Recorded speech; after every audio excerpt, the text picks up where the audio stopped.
This tape is not designed as a Bible of Toga-Kare Ninjutsu. Rather, it's intended to demonstrate some very effective moves from one rule. The Spokane group has no formal dojo, and most of the training is done outdoors, under a range of conditions. Due to variable weather, most of this tape was filmed indoors. Besides teaching ninjutsu, David was an Army Ranger and writes a column for Ninja magazine. Darryl has a background in other martial arts, was an officer in the Shadows of Iga Ninja Society, and writes a column for Black Belt magazine. Both Darryl and David conduct seminars across the country to qualified groups. Their students have included Special Forces personnel, British commandos, police officers, and civilians. The Spokane Ruse training includes such unusual activities as climbing buildings and practice at following a subject in an urban setting. This brief demonstration takes place in downtown Spokane.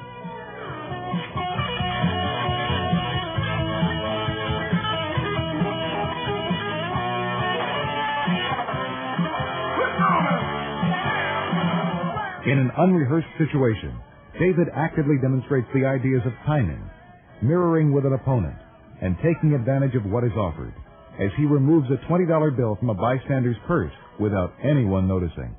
Watch it again as we run it in slow motion. We can make it alone. Take it to summer fields and we see that our body is made of silver and bone. Yes, we're working so hard just to make it easy. That's why we're just the best that we can do. And if you really serve, then I'm getting a Okay, before we show any techniques at all, first we should probably talk about making sure that each of the attacks that your attacker or your training partner, if you use a training partner, is going to do will be that to make sure that they're for real. Okay, if it's not a realistic attack, the defense themselves won't make any difference. We've all been to schools where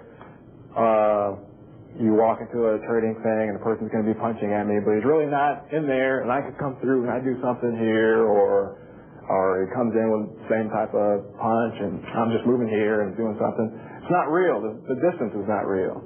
Okay? And a lot of the stuff that we're going to show, you want to have to use your distancing, your taijutsu, placing your body in alignment and posture, in correct posture, so that the techniques will work without having to use strength or speed or anything. Okay? Try and remember that speed with an attack that stops isn't real. When you're doing this, the faster you go, the more pain you're going to deliver to your partner. Speed isn't the key. It's smoothness and the reality of the strike traveling through the target. That's what you need to do damage. Okay, here's an example of that. All right, lunge punch coming at me. Moving back here, I do this, right? That's pretty good. I can probably take pretty good pictures for a martial arts magazine or a book, but it won't save you on the street because it's not real, okay? The real situation, guys, going to be punching me about right here, okay, if he's punching at me like that, if you want to be punching through me. Okay? So you're going to have to adjust your distancing. And also with the technique we're going to show right now, you're going to see how it's necessary.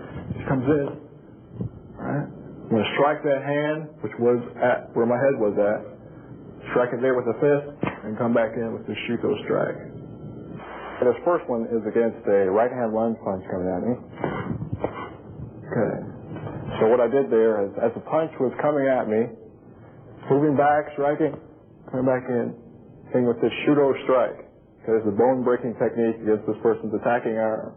The Shuto strike is a knife hand attack that I used to break bones in that last demonstration. Using it to use this knife edge here against the attack. It's different from the karate or traditional martial arts attack where the hand is straight. Okay, and the fingers are more perpendicular on different angles here. This is more fingers are together, and my thumb is used to hold the fingers down. Also, I create a meaty edge along the edge here on the side. So I'm using more of that as a contact point. So the attack comes in, swing back out of the way, strike it once, and then striking back in again with this Shuto strike. Okay. The target I want to hit is right along the side here, inside the forearm, okay, from the end of the hand to just about where the muscle starts, okay, because it's more exposed here. All right. The target I want to hit is right in there. Same place I hit when I first dropped back. Okay, coming back in with that strike.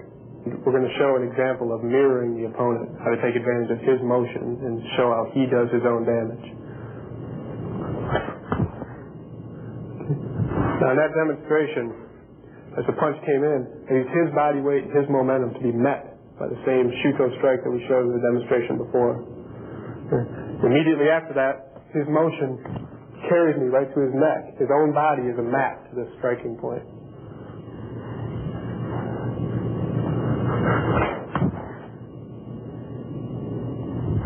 Notice the body weight, delivering the strikes. Notice when we finish up the motion, my hips are perfectly in line with his, so everything is exposed to me, everything is open to my attack.